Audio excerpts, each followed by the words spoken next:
యూట్యూబర్పై ఇంకొక ఫిర్యాదు. అత్యాచార ఆరోపణలు ఎదుర్కొంటున్న యూట్యూబర్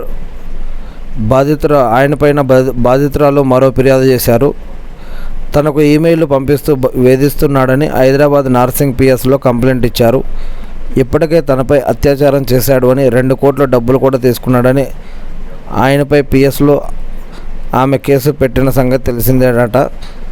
మరి ఇది జడ్జి గారు సాక్ష్యాలు మరి అన్నీ తెలుసుకొని వారు తీర్పు ఇచ్చినాక మరి ఏది నిజమో ఏది అబద్ధమో, నిజంగా ఎవరైతే అన్యాయానికి గురయ్యారో వారికైతే న్యాయం జరగాల్సిందే.